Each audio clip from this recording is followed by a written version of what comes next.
transformé, transite à nouveau par la France avant d'être exporté ou consommé. C'est de la livraison rapide, colis, petits colis. Et un tout petit stock tampon. Et une revente immédiate. Les reventes, oui. Très peu de stockage. Exactement. Donc là, c'est de l'ecstasy, là. D'accord.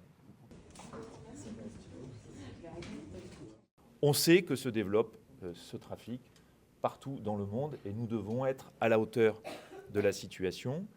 La première décision, c'est en vigueur depuis maintenant mercredi.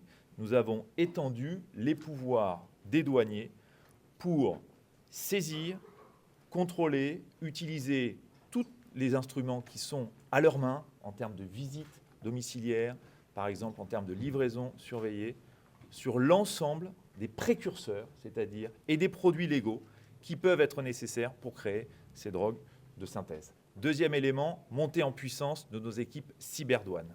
Cyberdouanes, des équipes spécialisées sur Internet, sur le Darknet. Troisième élément pour nous, les équipes de la douane l'ont bien mis en évidence, une partie de la drogue de synthèse, même l'immense majorité de la drogue de synthèse, passe par le fret express. Il faut qu'on adapte nos dispositifs de contrôle. Comment ?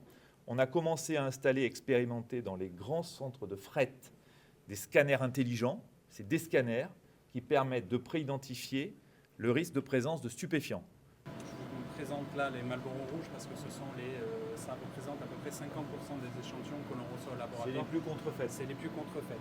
Là, je vous ai montré quelques exemples. Ça, ce sont des contrefaçons. Ça, ce sont des produits authentiques.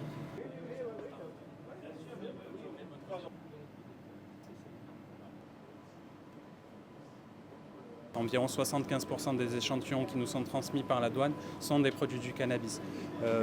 Environ 2 tiers d'herbes de cannabis et 1 tiers de résine de cannabis. On a déjà vu des textiles imprégnés de cocaïne. Il faut réussir à identifier, à extraire la cocaïne et après l'analyser.